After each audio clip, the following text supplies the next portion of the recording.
চায় বাংলার এই বিশেষ এপিসোডে আমি ময়ূক রঞ্জন ঘোষ। প্রতিবারের মতন আজও সপ্তাহান্তের এই জবাব চায় বাংলার এপিসোডে আমরা এসেছি সারা সপ্তাহ জুড়ে যা যা হলো তার একটা কাটাছেঁড়া করতে। এই ডিসেকশন টেবিলে অনেকগুলো রাজনৈতিক বিষয় নিয়ে আমরা এই শনিবার কাটাছেঁড়া করি এবং আজ আমি সাধারণত আজকের দিনটা এই বারবেলাটা তুলে রাখি বিতর্কের জায়গায় বোঝার জন্য। আমি নিজেই যারা অতিথিরা রয়েছে তাদের সাথে বিতর্ক করি এবং তার পাশাপাশি কিছু কিছু বিষয়, যে বিষয়গুলো অত্যন্ত গুরুত্বপূর্ণ বোঝা, তাদের কি সাইকোলজিতে চলছে, তারা কেন এই কাজগুলো করছে, সুইসাইডাল করছে, আসলে কি তারা বেশি করে প্রাসঙ্গিক হওয়ার জন্য করছে, এই সমস্ত কিছু নিয়ে কখনো তৃণমূল কংগ্রেসকে, কখনো বামেদেরকে, কখনো কংগ্রেস বা কখনো বিজেপির কেউ এসে এখানে এই টেবিলে নিজেদের বক্তব্যগুলো রাখেন।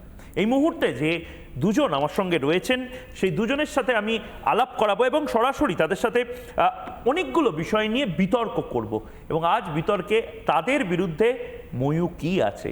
আমার একবারে ডান দিকে যিনি রয়েছেন বাসু আচার্য এই মুহূর্তে রয়েছেন, অল ইন্ডিয়া কৃষক সভার রাজ্য কমিটির সদস্য। এই মুহূর্তে অনেক অনেক স্বাগত আপনাকে। এবং তার পাশাপাশি শুভম ব্যানার্জি এই মুহূর্তে রয়েছেন, সিপিআই মুখপাত্র এবং নেতা। এই মুহূর্তে আমাদের সঙ্গে রয়েছেন যুব নেতা সিপিআই এর শুভম। দুজনের কাছেই আমি যাব, কিন্তু তার আগে একদম স্পষ্টভাবে তিনটে প্রশ্ন এই মুহূর্তে তোলা এবং তা নিয়ে বিতর্ক প্রয়োজন এবং সেই প্রশ্নগুলো এক এক করে ময়ূকের প্রশ্ন একেবারে আপনাদের স্ক্রিনে। এবং প্রথম যে প্রশ্ন, বামেদের রাম নবমীতে কি অ্যালার্জি? এই মুহূর্তে বামেদের মধ্যে একটা সত্যি আবার অযোধ্যার পরে অযোধ্যা যখন একেবারে ঘরের কাছে চলে এলো, অর্থাৎ প্রতি পাড়ায় রামনবমী করার অপশন আছে, প্রতি লোকাল কমিটিতে করার একটা ইন্ট্রোডাকশন শুরু হতে পারে, সেখানে বামেরা কি আবার পিছিয়ে পড়ছে, আরও 100 বছর পিছিয়ে পড়া রাজনৈতিকভাবে?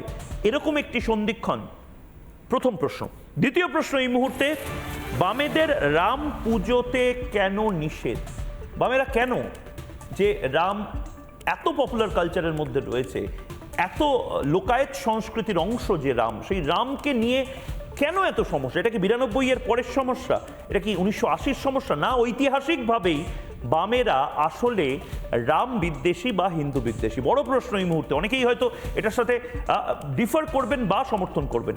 এবং তৃতীয় প্রশ্ন এই মুহূর্তে, এখন যে ন্যারেটিভটা সেট করার চেষ্টা বামপন্থীরা করছেন, যে বৃহত্তর বাম ঐক্য, এই বৃহত্তর বাম ঐক্যের কথা আমরা দেখেছি বিভিন্ন কনফারেন্স, বামেদের বিভিন্ন দল যেগুলো রয়েছে, তাতে তারা একটা বিষয়ে বারবার বোধহয় সামনে আনার চেষ্টা করছেন যে মাওবাদী মার্ক্সবাদী মোটামুটি একই জায়গায় বোধহয় তারা ফেলছেন। মাওবাদ এবং মার্ক্সবাদ এই দুটোকে একই জায়গায় ফেলছেন। আমি কেন এই কথাগুলো বলছি, যে দুজন আমার সাথে রয়েছেন, তাদের সাথে আমি কথা বলবো, কিন্তু তার আগে এই মুহূর্তে প্রথমে আমি অমিত শাহ, ভারতের স্বরাষ্ট্রমন্ত্রী, তার একটি বাইট শোনাবো। অমিত শাহ নির্দিষ্টভাবে একটি চ্যালেঞ্জ নিয়েছেন এবং এই চ্যালেঞ্জটা আজ যে সময় আমরা কথা বলছি, হাতে 365 দিনও বাকি নেই, 364 দিন বোধহয় বাকি, কারণ উনি এটা শুক্রবার বলেছেন, আজ আমরা শনিবার কথা বলছি। অমিত শাহ বলেছেন 21শে মার্চ 2026, তার আগে বা সেদিন থেকে আমরা ভারতে মাওবাদী এবং মাওবাদ মুক্ত হব। 2026-এর 21শে মার্চ, তার আগে বা সেদিন থেকে আমরা উগ্র বামপন্থা মুক্ত হব। সম্ভব?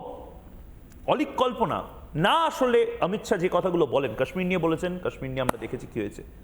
ভারতে মাওবাদ নিয়ে যে কথাগুলো উনি বলেছেন, সত্যি কি সম্ভব? শুনি। मैं सबसे पहले एक बात इस सदन में जिम्मेदारी के साथ बताना चाहता हूं, 21 मार्च 2026 को इस देश से नक्सलवाद समाप्त। और मैं जो बोल रहा हूं इसके पीछे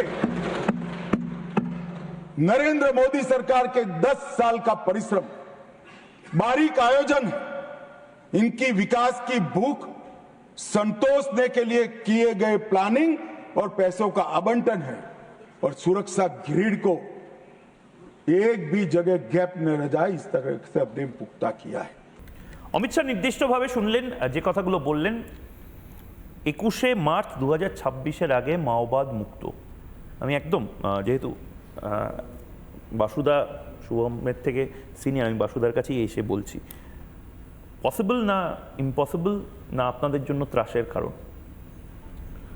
এখন ঘটনা হচ্ছে অমিত শাহ গোটা ভারতবর্ষের মানুষের কাছেই সন্ত্রাসের কারণ আর কি। তো সেই অমিত শাহ জায়গায় সন্ত্রাসের কারণ? অবশ্যই, এবং যে প্রবল সন্ত্রাস তৈরি করছে ভারত সরকার, ভারত রাষ্ট্র, তার বিরুদ্ধে মানুষ গণতান্ত্রিক উপায়ে বিভিন্ন ফর্মে সে লড়াই করবে। এবং বিষয় হচ্ছে ওরকম করে কোনো দর্শনকে মাওবাদ বিষয়টা এআইকেএস মানুক বা না মানুক, মাওবাদ বিষয়টা একটা দার্শনিক সন্দর্ভ এবং সেই দার্শনিক সন্দর্ভ তার মতো করে সেটা প্রিভেল করবে। অত সহজে সেটাকে তো মুছে ফেলা যায় না। এবং মাওবাদ, আজকে এই যে মাওবাদ ঘটছে বা মাওবাদীরা আসছেন, এই মাওবাদীরা আসছেন কেন? দেশে দারিদ্র, ক্ষুধা সূচকে আজকে ভারতবর্ষের অবস্থান কোথায়? তো দেশে দারিদ্র থাকবে, ক্ষুধা থাকবে, মানুষের ওপর অত্যাচার থাকবে, জল জঙ্গল জমির যে প্রাকৃতিক সম্পদ সেটা কর্পোরেটদের হাতে তুলে দেওয়ার জন্য যে 1 বছরের যে টার্গেট ফিক্স করেছেন অমিত শাহ, তো সেই জায়গায় কর্পোরেটদের আগ্রাসন থাকবে মূল নিবাসী মানুষের বিরুদ্ধে, জনজাতির মানুষের বিরুদ্ধে, তার বিরুদ্ধে, এবং সেটাকে মাওবাদী ইত্যাদি বলে এই জনজাতির মানুষকে হত্যা করার একটা লাইসেন্স আপনি বলছেন তারা জল নিজেদেরকে জঙ্গল নিয়ে জমিনের নিচ্ছে। লড়াইটা লড়ছে মাওবাদীরা। এবং এটাকে মাওবাদীদের ব্যাপার নয়, বিষয়টা হচ্ছে জল জঙ্গল জমিটা কর্পোরেটের হাতে তুলে দেওয়াটা বিষয়। আমার প্রশ্ন হচ্ছে মাওবাদীদের নিয়ে আপনাদের স্ট্যান্ড পয়েন্ট কি? মাওবাদীদের বিষয়টা মাওবাদীদের নয় বা মাওবাদের নয়, বিষয়টা হচ্ছে ভারতের জনগণের বিরুদ্ধে, অর্থাৎ ভারতীয় দেশের বিরুদ্ধে ভারতীয় রাষ্ট্র লড়াইয়ে নেমেছে। দেশ মানুষকে নিয়ে তৈরি হয়, দেশটা জনগণকে নিয়ে, যে মূল নিবাসী জনগণ, যে আদিবাসী জনগণ, যে জনজাতির মানুষ, তারা তৈরি করেছে এবং সেইটা করে তারা কর্পোরেটের হাতে ভারতবর্ষের প্রাকৃতিক সম্পদটা তুলে দিতে চায়। তার জন্য তার একটা প্রিটেক্সট দরকার, তার জন্য তার একটা এক্সকিউজ দরকার, এবং সেইটা হচ্ছে এই মাওবাদী ইত্যাদি, এগুলো সব এক্সকিউজ আর কিচ্ছু না। আমাকে এখনো আমি বুঝলাম না, মানে আপনারা কি মাওবাদীদের পক্ষে? বামপন্থী বলে তথাকথিত যে নেতারা, তারা কি মাওবাদীদের পক্ষে নাকি? এটা মাওবাদীদের পক্ষে বিপক্ষের ব্যাপার না, একটা তো সাইড নিতে হবে। মানে আমেরিকায় যখন যুদ্ধ হয়েছিল, which side are you on? My way or highway? না, মাই ওয়ে অর হাই, ওই যে সমস্যাটা হচ্ছে সেই জায়গায়। বিষয় হচ্ছে যেমন আজকে আমরা এআইকেএস থেকে আমরা কখনোই মনে করি না যে মাওবাদ শব্দটাই হতে পারে, এটা আমরা স্বীকারই করি না। কিন্তু এখন কিছু কিছু মানুষ আছেন তারা স্বীকার করেন, এবং কেরল হাইকোর্ট একটা সময় ঘোষণা অবধি করে দিয়েছিল যে কেউ যদি মনে করেন যে মাওবাদ নামক দার্শনিক সন্দর্ভটি তারা ফলো করবেন, তারা সেটা মানবেন, তাহলে সেই মানা থেকে দেশের জনগণকে কেউ আটকাতে পারে না। একটা দার্শনিক সন্দর্ভ, আপনি যেমন হিন্দুত্ববাদকে একেবারে মনে প্রাণে গ্রহণ করেছেন, এবং আমার তো মাঝে মাঝে জানতে ইচ্ছা করে মানে একেবারে বামপন্থী অতীত থেকে হাতে তাগা বেঁধে কেমন লাগে, মানে এই যে ট্রানজিশনটা, এই ট্রানজিশনটাও তো একটা ট্রানজিশন। হ্যাঁ, অবশ্যই তো এই যে ট্রানজিশনটা কখন সবচেয়ে বেশি উগ্রভাবে ফুটে উঠলো বলুন তো?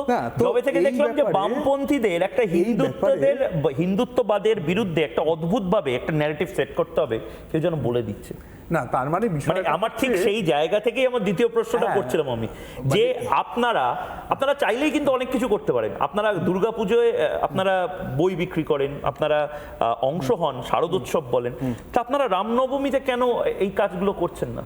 আপনারা তো রামনবমীর মিছিল না হয় অর্গানাইজ করলেন না, আপনারা রামনবমীর মিছিল যারা অর্গানাইজ করছে তাদেরকে একটু খাবার, খিচুড়ি, এই সমস্ত কিছু তো আপনাদের ক্যাডার যারা তারা দিতেই পারেন। মানে রামে কি ভয় আপনাদের? মানে আপনি তো দেখা যাচ্ছে মোটামুটি ভাবে গোদারের সিনেমা বানিয়ে ফেলছেন, মানে লেফট ইউনিটি, মার্কস, মাও থেকে আবার ফট করে রামনবমী, মানে অসাধারণ জাম্প কাট। না না, কি মাদুলিবাদের কোনো মানে কোনো দ্বিমত আছে? মানে মাদুলিবাদের খানিকটা আছে আর কি। এবং না, সেটা মানে যে নগর সংকীর্তন করছে সে গণশক্তি পত্রিকাটা বা কালান্তরটা সে বিক্রি করতে পারবে না, বা সে পড়তে পারবে না। সঙ্গে ঠিক মাদুলির সম্পর্ক নেই, তবে নগর সংকীর্তনের সঙ্গে মজাটা হচ্ছে ঐতিহাসিকভাবে প্রতিষ্ঠানে যাওয়ার সম্পর্ক। হ্যাঁ, সেটার কিন্তু নগর কীর্তনের সঙ্গে কিন্তু একটা সম্পর্ক আছে, সেটা হচ্ছে যার নেতৃত্বে শুরু হলো, মানে আলাউদ্দিন হোসেন শাহর আমলে তো এগুলো শুরু হলো, মানে চৈতন্যদেবের হাত ধরে। এবং এই যে চৈতন্যদেবের কোনো ভূমিকা নেই, এবং সেখানে দাঁড়িয়ে কিন্তু একটা ব্যাপার দেখা গেছে, ইসলামের প্রভাবটা কিভাবে এসছে। এবং আর আপনাকে বলে দিই, মানে আমি বর্তমানে একটা মহাভারত নিয়ে কাজ করতে গিয়ে সেখানে দেখা যাচ্ছে যে একজন লিখছেন হুসেন শাহ সম্পর্কে, বলছেন যে হুসেন শাহ হচ্ছেন কৃষ্ণের অবতার। আমাদের বাংলার সংস্কৃতিটা এইখানে, যেখানে আমরা কোনোভাবে এই যে ধর্মীয় ভেদাভেদগুলো আমরা করি না, কিন্তু আজকে অমিত শাহ এবং তার যে মিডিয়া সেল হিসেবে আপনারা কাজ করছেন, সেখানে আপনারা এই ধর্মীয় ভেদাভেদটা তৈরি করছেন। আপনারা কিন্তু আমাদের রাজ্যের সেকুলার ফ্যাব্রিকটাকে ভেঙে কিন্তু আপনারা তারাপীঠে গেলে কোনো কমরেড আপনাদের আপত্তি হয়, সেই যদি হজ করতে যায় বা সেই যদি তার ধর্মীয় বিশ্বাসে আজীবন বাঁচতে চায়, যেরকম প্রয়াত হরকিষণ সিং সুরজিৎ, আমি অত্যন্ত সম্মানের সাথে বলছি যে উনি তো সারা জীবন নিজের ধর্মকে আগলে রেখে বেঁচেছেন। আপনি প্রয়াত হরকিষণ সিং সুরজিতের দেখুন, প্রয়াত হরকিষণ সিং সুরজিৎ একটি রাজনৈতিক দলের সঙ্গে যুক্ত ছিলেন। তার রাজনৈতিক দলের বিষয় সম্পর্কে আমি ঠিক বলতে পারবো না, কিন্তু এটুকু বলতে পারি তিনি মাথায় একটা পাগড়ি রাখতেন। না, সবটাই ব্যবহার করতেন। শিখ সম্প্রদায়ের যে জিনিস তার প্রত্যেকটাই উনি ব্যবহার করতেন। একটা জিনিস আমার কারা কৃপান সবটাই। হ্যাঁ, আপনি একটা, আমার মনে হয় যে কারা কৃপান আমি কখনো দেখিনি, হাতেও করা কখনো দেখিনি। দেখবেন আপনি তো সাথে থাকে না, কৃপানটা তো অন্ততপক্ষে ঝোলানো থাকে, কৃপানটা দেখিনি, হাতে কড়াটাও দেখিনি, মাথায় পাগড়িটা দেখেছি আমি। হ্যাঁ, পাগড়িটা দেখেছি, এবং পাগড়িটা এটা মোটামুটিভাবে একজন শিখ ধর্মাবলম্বী পাগড়িটা পরেন, তার যে কেশ মানে পঞ্চকয়ের যে কেশ, সেই কেশটাকে ঢেকে রাখার জন্য, সেটাকে রক্ষা করার জন্য পরেন। এবং ঘটনা হচ্ছে তিনি সেটা পরতেন। এবং এটাও মনে রাখা দরকার যে এটা কিন্তু এসেনশিয়ালি যখন এটা তৈরি হয়েছিল, মূলত একটা মিলিটারি ডক্ট্রিন হিসাবে এটা তৈরি হয়, একটা যুদ্ধের এক্সারসাইজের কারণে তৈরি হয়েছিল। যারা নিপীড়ক বা যারা পীড়ক, সেই পীড়কদের বিরুদ্ধে লড়াই করার জন্য গুরু গোবিন্দ সিং এটা তৈরি করেন। এবং আমি বলবো যে আপনি বরং একটা কাজ করতে পারেন, আমাদের দেশে তো লিবারেশন থিওলজির সেরকম ব্যাপার স্যাপার খুব একটা নেই, আপনি পারলে ওর একটা বিখ্যাত বই আছে, অ্যাকচুয়ালি চিঠি, জাফরনামা, উর্দু ভাষায় লেখা কিন্তু, অবশ্যই অবশ্যই জাফরনামা। আমি উর্দু পড়তে পারি না, কিন্তু তার ট্রান্সলেটেড ভার্সন আমি পড়বো। কিন্তু আমি আপনাকে এই প্রশ্নটাও করবো, আমি সুবর্ণের কাছে যাওয়ার আগে, যে আপনি এই যে যুদ্ধ বা নিজেকে প্রতিহত করার যে জায়গাগুলোর সাথে বললেন শিখ সম্প্রদায়ের, অবশ্যই মানে সে কারণেই অরঙ্গজেবের বিরুদ্ধে এত লড়াই হচ্ছে সারা ভারতবর্ষে। কেন আমরা অরঙ্গজেবকে নিয়ে এত হ্যাংলামি করবো? আমরা গুরু গোবিন্দ সিংকে নিয়েই হ্যাংলামি করবো। কিন্তু শাসক ছিলেন, শাসকের বিরুদ্ধে তখন লড়েছিলেন, বহিরাগত নয়, তারা দেশেরই মানুষ ছিলেন। এবং অরঙ্গজেব দেশের মানুষ ছিলেন। অরঙ্গজেব কোথায় থাকতেন? কাঁচরাপাড়ায় থাকতেন না, কাঁচরাপাড়ায় না থাকলেও দেশের মানুষ থাকতেন। উনি এখন মোগলরা দেশের মানুষ, মোগলরা 100 বার সাম্বাজিরা বর্গী। না, বিষয়টা হচ্ছে যে সাম্বাজিকে চমৎকার যুক্তি বানাচ্ছেন আর কি, সেই ক্ষেত্রে সাম্বাজি কিন্তু একেবারে আপনাদের পক্ষের যারা সব লোকজন না, মানে আপনাদের মানে একজন মানে গডফাদার যাকে বলা যেতে পারে, যাকে গডফাদার বলা যেতে পারে। ধরো এক সাভারকার সাম্বাজি সম্পর্কে বলেছেন যে ও একটা মাতাল লম্পট বদমাইশ লোক ছিল। এই ডিটেইলগুলো আপনারা খুব মাইনিউটলি ফলো করেন, কিন্তু যদুনাথ সরকার যা যা লিখেছে সেগুলো আপনারা মাঝে মধ্যে একটা করে গডফাদার খোঁজেন। না, এবার একটা বিষয় হচ্ছে এটা গডফাদার খোঁজার বিষয় না। আমাকে একটা কথা, আমি যে কারণে আমি আপনি যখন আমাকে গডফাদার তৈরি করবেন, তখন স্বাভাবিকভাবেই তার একটা প্রতিসন্দর্ভ বা একটা অ্যান্টিথিসিস তৈরি। কিন্তু আমাকে একটা কথা বলুন, আপনি যেভাবে বললেন যুদ্ধের, মানে আপনি গৌরবান্বিত করলেন যে কৃপান কারা এই সমস্ত কিছু, বাংলা বা ভারতের বেশিরভাগ মানুষই তো তাই করছে। শস্ত্র মিছিল কেন হবে না রামনবমীতে? এটা তো আমাদের হিন্দুদেরকে যে শস্ত্রগুলো তুলে দেওয়া, মা কালী থেকে শুরু করে মা দুর্গা থেকে শুরু করে শ্রীরাম, তাদের হাতে যে শস্ত্র ছিল সেটাই তো আমাদেরকে আরো বেশি করে এক করে রাখবে। এটাতে আপনারও সমস্যা কোথায়? সবচেয়ে দুঃখের বিষয়টা কি জানেন তো, সেটা হচ্ছে বাংলায় এসে বাংলা সংস্কৃতি সম্পর্কে যদি একটুও না জানা যায়, খুব প্রবলেম। বাংলার এখানে কতগুলো রাম মন্দির আছে জানেন নিশ্চয়ই? প্রচুর আছে তো, প্রচুর। যাই হোক, নদিয়া জেলায় রাম মন্দিরের একটা অন্যতম জায়গা হচ্ছে নদিয়া জেলা, কৃত্তিবাস ওঝা। তো এই রাম মন্দিরের আপনি যদি চলে যান মাটিয়াড়িতে, যদি যান, দুটি মাটিয়াড়ি আছে মানে নদিয়া জেলাতে, যার মধ্যে একটি একসময় নদিয়ার রাজধানী ছিল, আরেকটি মাটিয়াড়ি অখ্যাত মাটিয়াড়ি। সেই অখ্যাত মাটিয়াড়িতে একটি রাম মন্দির আছে, সেখানে গিয়ে রামের রূপটি দেখে আসবেন তো তার হাতে কোনো অস্ত্র নেই, দীর্ঘদিন আগে, এবং তাদের একটি রামায়ণ অবধি আছে, এবং সেখানে রাম যে কাঁদছেন, সেই কান্নার যে বর্ণনা দেয়া আছে, সীতার জন্য তার যে ব্যাকুলতা প্রকৃতির সঙ্গে মিলিয়ে মিলিয়ে সেই নিয়ে সেটাই আলোচনা আসল আছে। রাম।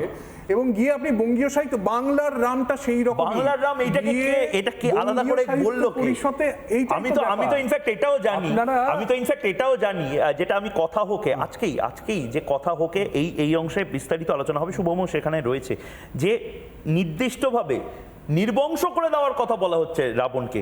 তো মানে আমি বুঝতে পারছি যে আপনাদের, আমি এইটাই জানার চেষ্টা করছিলাম কম্পালশনটা কি, সমস্যাটা क्या दर्द है जिसको छुपा रहे हो? কম্পালশন একটা আছে, কম্পালশন হচ্ছে রামকে নিয়ে বেশি কিছু বললে আপনারাও বাংলার যে রাম, বাংলার রামকে তুলে আনা, বিজেপি যে অদ্ভুত একটা রাম নামক একটা অদ্ভুত বস্তুকে তুলে আনছে, তার বিপরীতে বাংলার যে রাম, যে শান্তিকামী রাম, বিজেপি যেমন অশোক মানে আমাদের যে অশোক স্তম্ভের সিংহগুলোকে, সেখানে কি ছিল, সেখানে ছিল সাক্ষ্য সিংহের যে স্নিগ্ধতা, সেই স্নিগ্ধতা নিয়ে ছিল, আপনারা সিংহকে দাঁত নখিং সিংহ করতে চান। সেটাকে দাঁড়িয়ে একটা অদ্ভুত একটা হিংস্র প্রকৃতির, এটার সাথে দর্শনের বিষয়, এটা বিজেপির লোকেরা তো দর্শনটা বোঝে না। ঠিক, বিজেপির লোকেরা দর্শন বোঝে না, কেউ কিছু বোঝে না। যদি অন্ততপক্ষে গর্ভবতী মায়ের পেট চিরে এটা কোথায় তার পেয়েছেন ভ্রূণ বের করে আনা, গুজরাটের দাঙ্গায় আপনার মোদি করেছিলেন। না, এটা মোদি এটা নিজে বলেছিলেন। আপনাদের গুজরাটের দাঙ্গায় যা করা হয়েছিল, সেই সংস্কৃতিতে আপনারা রামকে এঁচে নিতে চান, তো সেইটা হচ্ছে মূল সমস্যার জায়গা।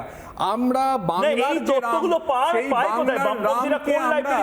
আমরা বাংলার রামকে আমরা প্রতিষ্ঠিত করতে চাই। এবং আমার ভালো লাগছে ভেবে যে এখনো আমাদের এখানে এশিয়াটিক সোসাইটিটা, অবশ্য যা অবস্থা আপনারা করেছেন, এটা হয়তো কদিন পর সেই পুঁথিগুলো জ্বালিয়ে দেবেন, কিন্তু বঙ্গীয় সাহিত্য পরিষদটা এখনো আছে, এবং সেই পরিষদে বাংলা রামায়ণের পুঁথিগুলো এখনো ইনট্যাক্ট আছে। সেখানে বাংলা রামের মূল চরিত্রটা পাওয়া যায়। বেশ, আমি জানি না আপনি এশিয়াটিক সোসাইটিও ভারতবর্ষ জ্বালিয়ে দেবে, কিন্তু বাংলাদেশে ইউনুসের কোনো দোষ আপনারা দেখতে পারবেন না। যাই হোক, আমি শুভমের কাছে যাওয়ার আগে একবার এই প্রতিবেদনটা একেবারে স্পষ্টভাবে একটাই প্রশ্ন করছে, বামপন্থীদের রামনবমী করাতে কিসের সমস্যা? বামপন্থীরা অনেক কিছু করতে পারে। বামপন্থীরা আমি সেই ধর্মের বা নির্দিষ্টভাবে তাদের উদযাপনের কোনো নাম নিতে চাই না, অন্যান্য হিন্দুদের ছাড়া যে কোনো উদযাপনে তারা খুব বেশি করে বেঁধে থাকেন। তো হিন্দুদের ক্ষেত্রে সমস্যা কি? 120 সেকেন্ডের মধ্যে এই প্রতিবেদনটা দেখব।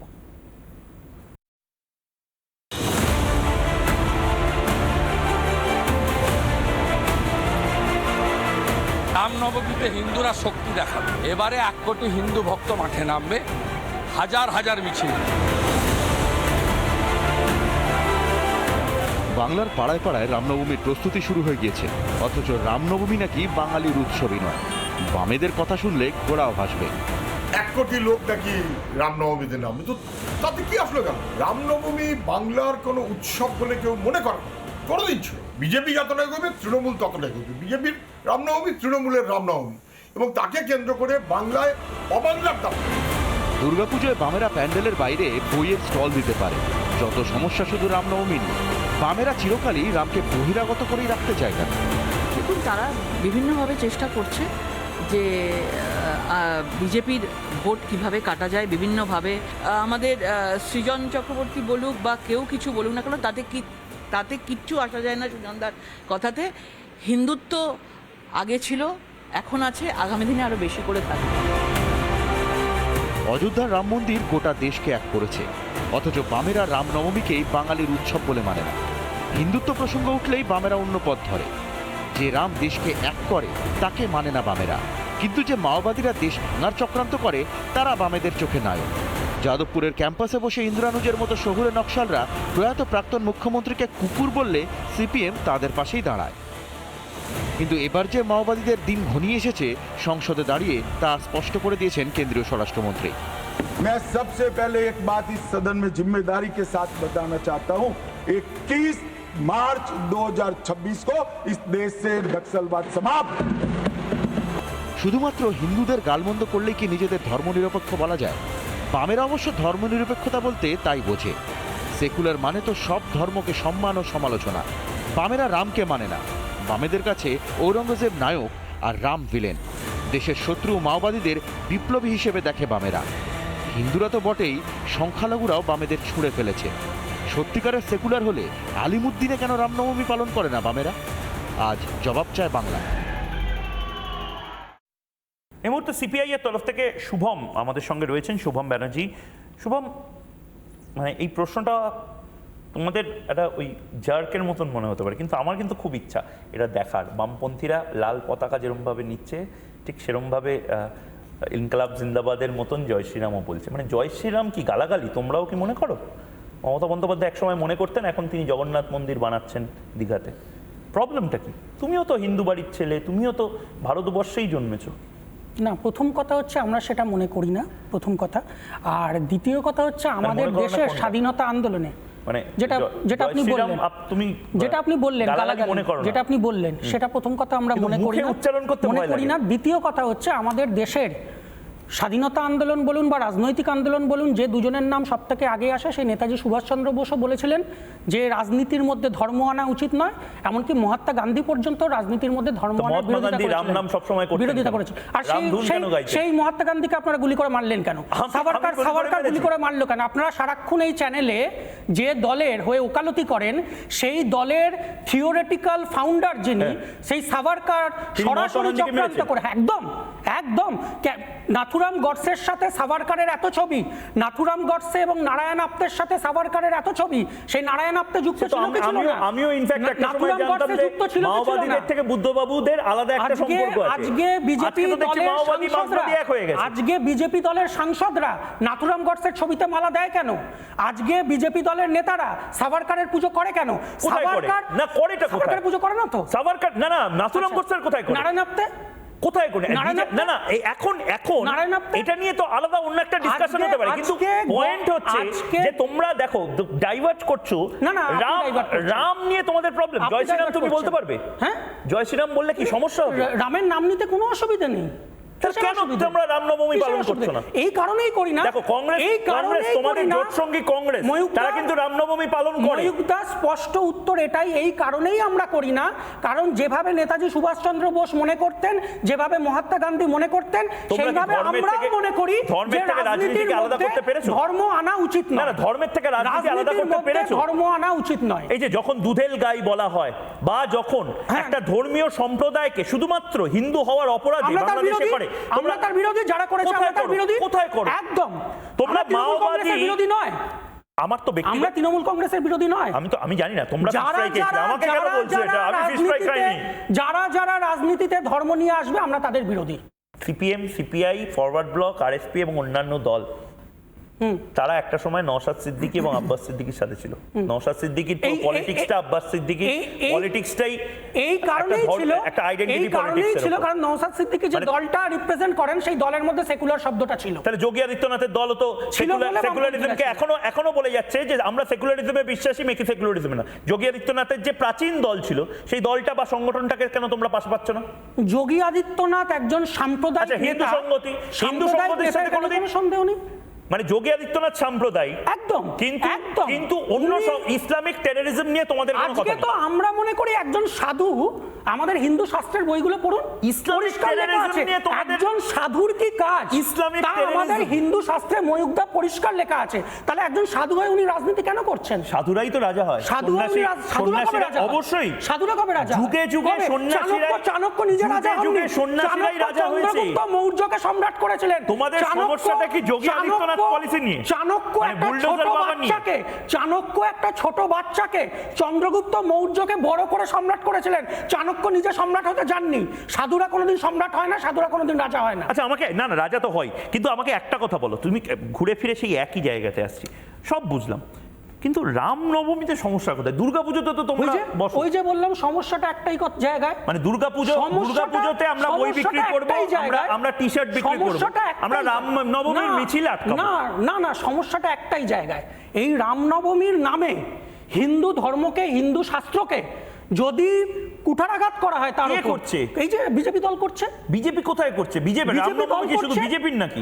রামনবমী তো তোমারও হওয়া উচিত ছিল। আজকে হিন্দু শাস্ত্রে ময়ূকদা, আপনি যে কোনো হিন্দু শাস্ত্রের বই দেখে নিন, সেখানে রামনবমী ছিল না। স্পষ্টভাবে বলা আছে যে কোনো হিন্দু, বিবাহিত হিন্দু, সে তার স্ত্রীকে ছাড়া কোনো ধর্মীয় কাজে বসতে পারে না। তাহলে কেন নরেন্দ্র মোদী, যশোদাবেন মোদী কি জীবিত বলছো? থাকা সত্ত্বেও দেখো, কেন তুমি তিনি রাম মন্দিরের এইগুলো, উদ্বোধন এই করলেন? ন্যারেটিভ গুলো তোমাদের কেন থাকতে তিনি- পারে, কিন্তু তুমি ঘুরে ফিরে সেই একই। আরে, তোমরা এত যখন আরে, ভালো, তাহলে আমরা- if you are a good Hindu, হ্যাঁ। তাহলে তোমরা সেই জায়গাটা প্র্যাকটিস করছো না কেন? কি প্র্যাকটিস? কারণ আমরা রাজনীতি করছি, তাই রাজনীতিতে আমরা ধর্ম আনার তাহলে ইসলামিক টেররিজম নিয়ে তোমরা কেন কথা বলছো না? কে বলছে? কোনটা মোহাম্মদ নিয়ে বলছি ইউনূসকে না? নিয়ে তোমাদের স্পষ্ট কোনটা বলছি না? অবস্থান কি? কোনটা? একদম বাংলাদেশের কমিউনিস্ট পার্টি এবং ভারতেরও বামপন্থী দলগুলো বাংলাদেশে যারা সংখ্যালঘু অর্থাৎ হিন্দু তাদের পক্ষে। তাহলে চট্টগ্রাম মাঙ্গে আজাদি কেন বলছো না? প্রীতিলতা ওয়াদেদারের ভূমিতে মৌলবাদীদের আরে ঠাঁই নেই। চট্টগ্রামে যেখানে সবথেকে প্রীতিলতা বেশি ওয়াদেদারের ভূমিতে হিন্দুদের উপর মৌলবাদীদের ঠাঁই আক্রমণ নেই। হয়েছে, এটা বলতে অসুবিধা কি? সেই চট্টগ্রামে সবথেকে বেশি হিন্দুদের পাশে দাঁড়িয়েছে,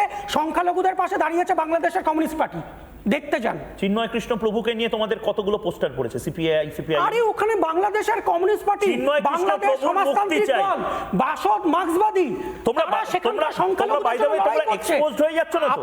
একদমই না। চিন্ময় কৃষ্ণ প্রভুকে নিয়ে তোমরা কোনো কথা বলছো না, প্যালেস্টাইনকে নিয়ে কথা বলছো। চিন্ময় কৃষ্ণ প্রভু বাংলাদেশে, এই তোমরা নিকারাগুয়া, ভেনেজুয়েলা, হন্ডুরাস, হনুলুলু সবকিছু নিয়ে কথা বলছো। ওর ব্যাঙের মতো দেখবেন না, নজরটাকে একটু বড় করুন। আচ্ছা, বড় করে কি দেখবো? বাংলাদেশে একটু দেখুন, আচ্ছা। তাহলেই দেখতে পাবেন বাংলাদেশের সংখ্যালঘুদের জন্য বাংলাদেশের কমিউনিস্ট পার্টি, বাংলাদেশ সমাজতান্ত্রিক দল, বাসদ মার্ক্সবাদী তারা কিভাবে লড়াই করছে। তোমরা কি করছো? তোমরা যারা আমরা কি বর্ডার পেরিয়ে বাংলাদেশে ঢুকে লড়াই করব না? ঠিক কথা, আমরা তাদের ঠিক কথা। পক্ষে। তাহলে ইরাকের সময় কি করেছিলে?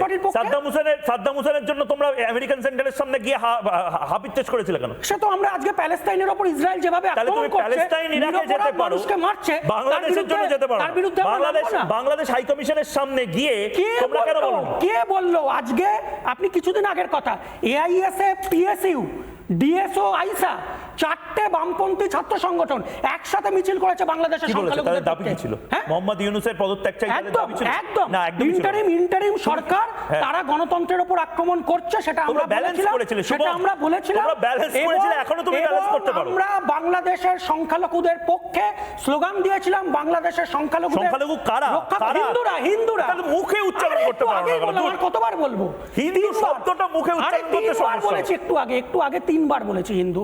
আপনি যদি না শোনেন কিছু করার নেই, 3বার বলেছি হিন্দু। আচ্ছা, আমার একদম, আমি তোমাকে এবং বাসুদাকে একটু থামাচ্ছি, তার কারণ দুটো জিনিস নিয়ে যত বেশি বামপন্থীদের কথা শুনি, তত বেশি করে নতুন নতুন সম্ভাবনা তৈরি হয়।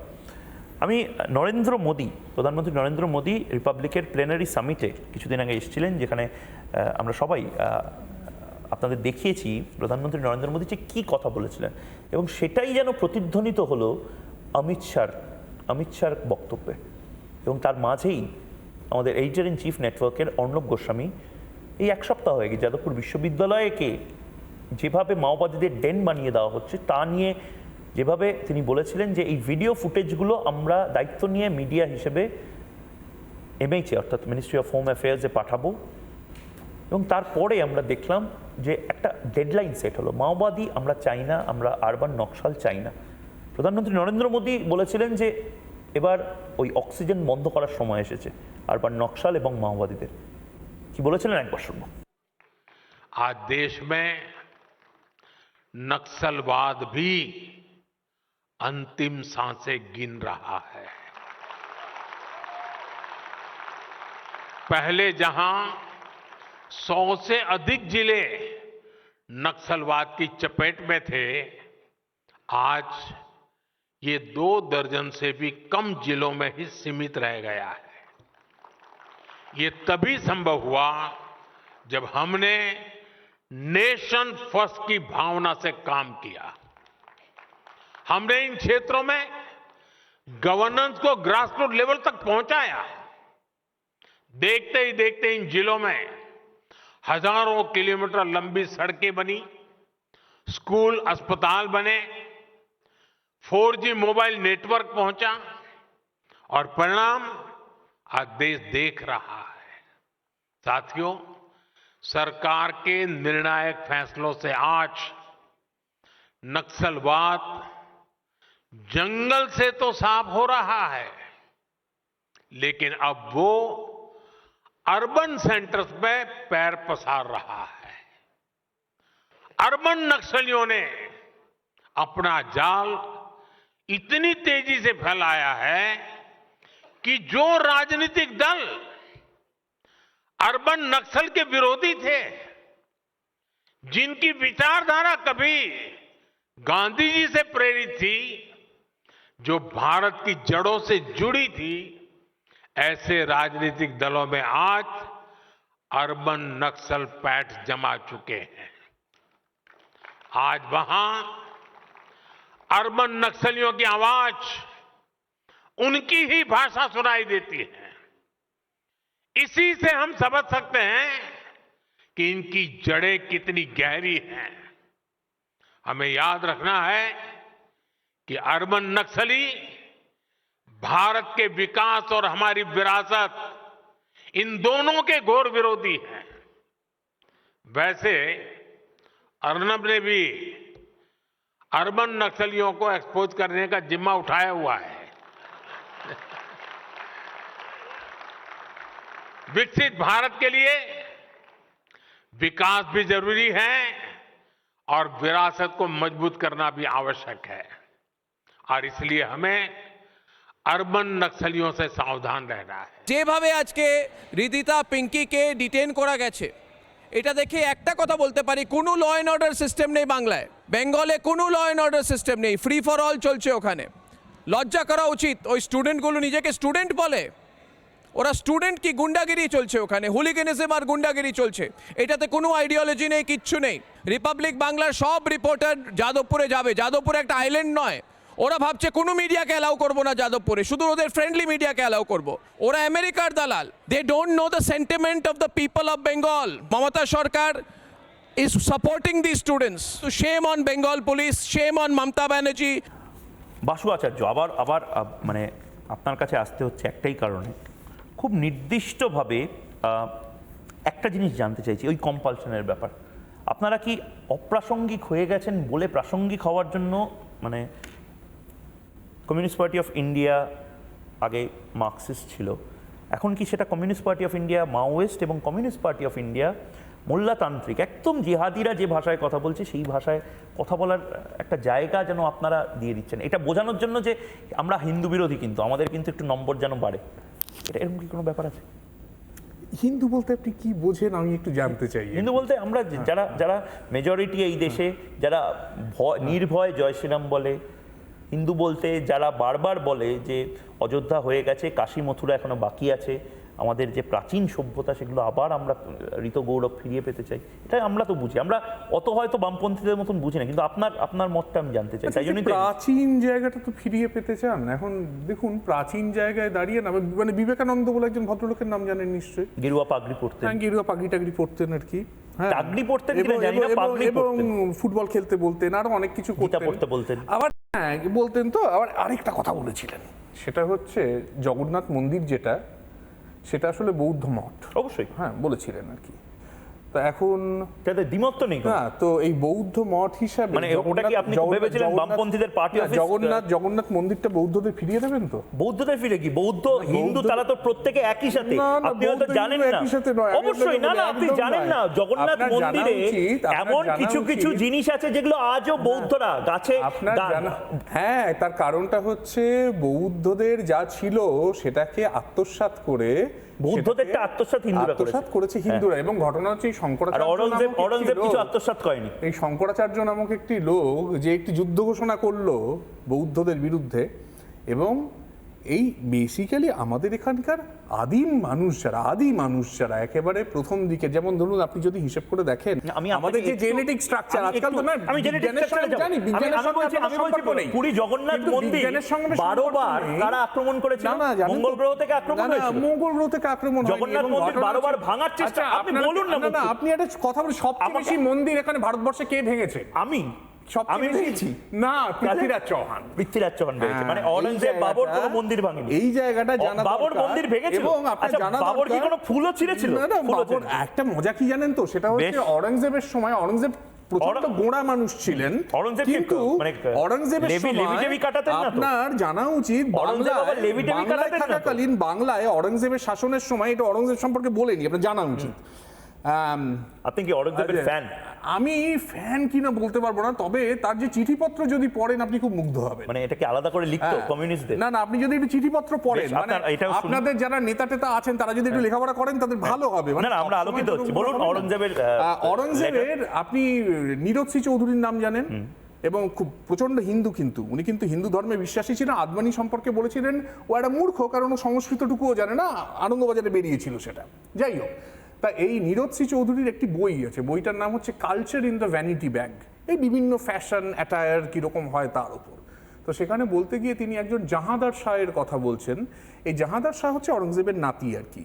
এই জাহাদার শাহের পড়াশোনার জন্যে অরঙ্গজেব একটি বই তৈরি করেন, যেখান থেকে এই যে হিন্দু পুরাণের বিভিন্ন গল্প, এমনকি কামশাস্ত্রের মানে কামসূত্রের বিভিন্ন অংশ, সেগুলোও নিয়ে তিনি সেখানে সংযোজিত করেন, যাতে তার নাতি সার্বিকভাবে আলোকিত হয়ে ওঠে। সেই কাজটা তিনি করেছিলেন। এমনকি এই যে ধরুন, এখন একটা খুব প্রাচীন একটা মন্দির আছে আমাদের এখানে, এই আপনারা যদি যান দেখবেন যে বাঁশবেড়িয়াতে মন্দিরটি অনন্ত বাসুদেব মন্দির বলা হয়, টেরাকোটার মন্দির।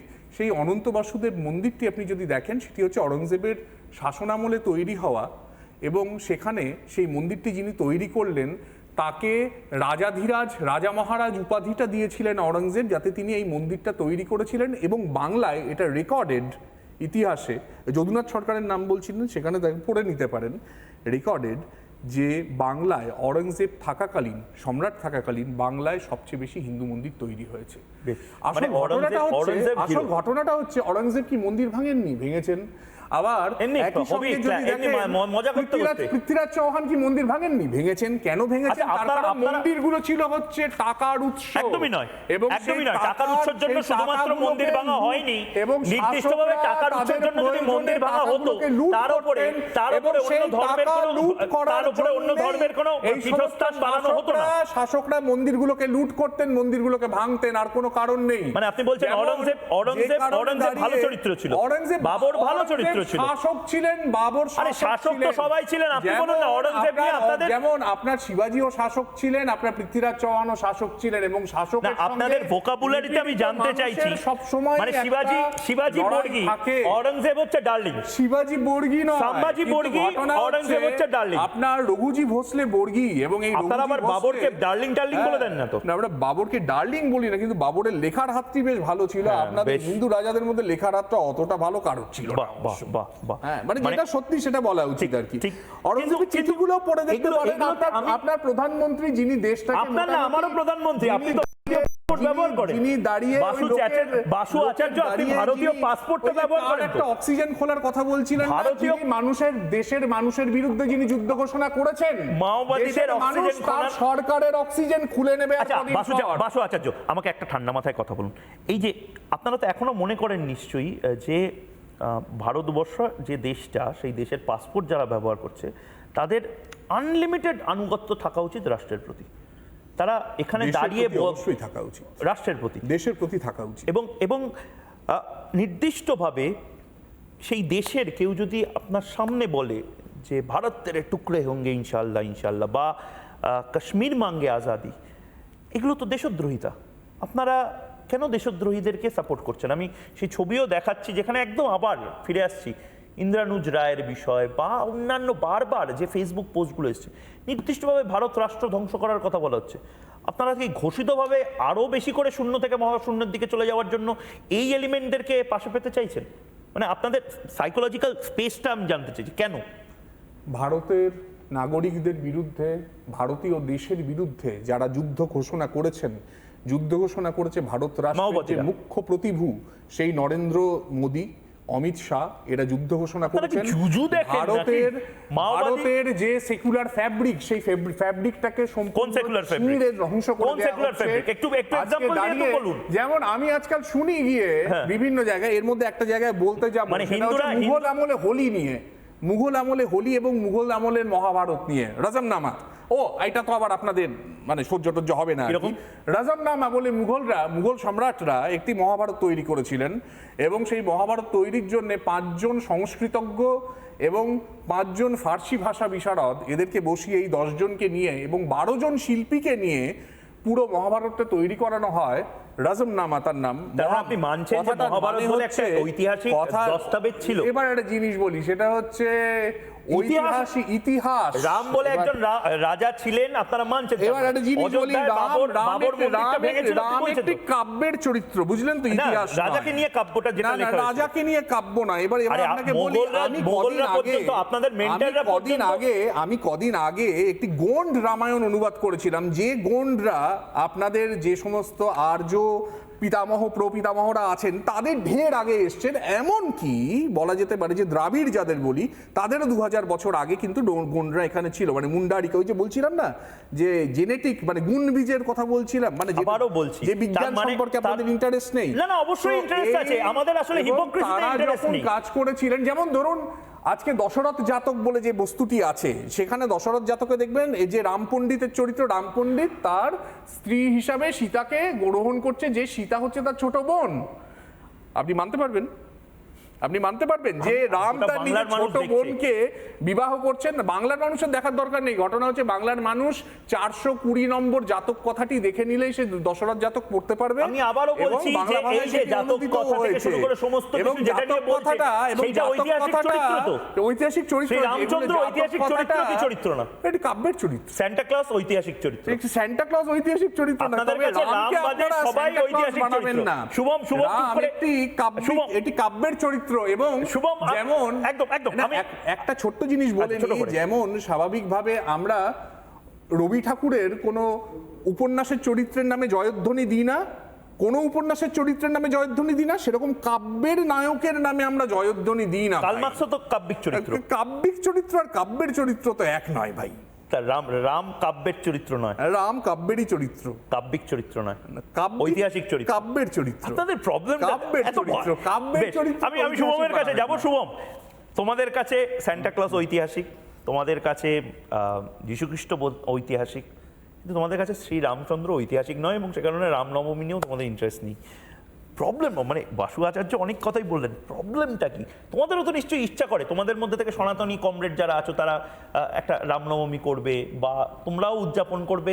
এটা কি তোমাদের পার্টিতে এই শৃঙ্খলের জন্য কি আসলে শৃঙ্খলাটা রক্ষা করতে হয়? এটা একই প্রশ্ন বারবার হয়ে যাচ্ছে। এটা আমি তোমরা হিন্দু তো, হ্যাঁ, যে সনাতনী পরম্পরা, সেই সনাতনী পরম্পরা যে আমরা সেলিব্রেট কেন করব না? আমরা বহন করে নিয়ে যাচ্ছি, আমরা হিন্দু সম্প্রদায়ের অংশ। না, আমরা অংশ। তা সনাতনী কমরেডদের এটা এই জায়গাটা কেন তোমরা নিজেদের ইচ্ছে মতো শব্দ তৈরি করতে পারো না? কিন্তু আমি আবার কি এখন সনাতনী কমরেড শব্দটাও খারাপ লাগলো? হ্যাঁ, মানে সনাতনী কমরেড আমি বলতে পারবো না। তোমরা সংখ্যালঘু কমরেড বলবে, আমি সনাতনী কমরেড বলতে পারবো না? আমি বলছি তোমরা সংখ্যালঘু বাড়ির মহিলার সাথে কমরেড কথাটা অত্যাচার হয়েছে এটা বলতে পারবে, আমি বলতে পারবো না হিন্দু বাড়ির মহিলার সাথে অত্যাচার হয়েছে। তুমি দুটো এমন শব্দকে এক জায়গায় মার্কস নিয়ে কথা বলবে, আমি মাদুলি নিয়ে কথা বলবো না, লাল তালা নিয়ে কথা বলবো না। যে দুটো শব্দ একসাথে যায় না। মার্কসের সাথে মাদুলির সম্পর্ক কি? কমরেড মানে সাথী। হ্যাঁ, কমরেড মানে সাথী। সনাতন সাথী হতে পারে না? সনাতনী মানে হচ্ছে সনাতন যে পরম্পরা। আরে সনাতনী সাথী, হিন্দু সাথী একসাথে যায় না। কেন যাবে না? কোনো আপত্তি নেই, সেই কথাটাই কোনো আপত্তি নেই। কথাটাই তোমাদের প্রবলেমটা কি? তো তোমরা কেন পার্টিতে প্রবলেম এটা নিয়ে তোমরা আলোচনা করতে পারো? তোমাদের প্লেনারি বা তোমাদের কনফারেন্সে আমাদের অলরেডি পলিটিক্যাল ক্লাস হয়েছে কেরালায়। সেখানে আমাদের কমিউনিস্ট পার্টি করতে গেলে, সিপিআই করতে গেলে বেদ, উপনিষদ, গীতা এগুলো পড়তে হয়, যেটা বিজেপি পড়ে না। বাংলায় কটা পার্টি ক্লাস হয়েছে? না, হচ্ছে আমাদের অল ইন্ডিয়া করতে দেবে না। তার মানে করতে দিচ্ছে না কেউ। আমি এটাই বলছি, বাংলার বামপন্থীরা আমরা মনে করি আমাদের দেশের সংস্কৃতি বুঝতে গেলে, বাংলায় দেশের সংস্কৃতি বুঝতে গেলে বেদ পড়তে হবে, উপনিষদ পড়তে হবে, গীতা পড়তে হবে, কোরআন পড়তে হবে, এটা আমরা মনে করি। বেশ, কিন্তু আমার এবং এটাও আমরা মনে করি যারা পড়ে না, কিন্তু আমি উত্তর পেলাম না। পড়া উচিত। রামনবমীতে আমি কি দেখতে পারবো বামপন্থীদের সেলিব্রেশন? তোমরা তো হোলিতে সেলিব্রেট করো। ওই যে বললাম, আমরা রাজনীতি নিয়ে আসি না ধর্মের। তাহলে রাজনীতির মধ্যে দোল উৎসবটা কি? এগুলো নিয়ে অনেকগুলো নতুন প্রসঙ্গ থাকবে, কিন্তু আমার আপাতত একটা ছোট্ট বিরতি নিতেই হচ্ছে, কারণ এই প্রসঙ্গগুলো চলতেই থাকবে এবং এর পিঠে যে কথাগুলো বসবে সেই কথাগুলো অনেকেরই খারাপ লাগতে পারে, কিন্তু চোখে চোখ রেখে কথা বলা থামানো যাবে না। একটা ছোট্ট বিরতির পর ফিরে আসছে আমি ময়ূক, সঙ্গে থাকুন।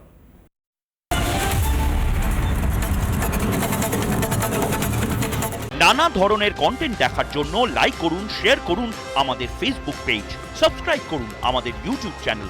পাশাপাশি অন্যান্য ব্রেকিং নিউজের জন্য অবশ্যই চোখ রাখুন রিপাবলিক বাংলায়।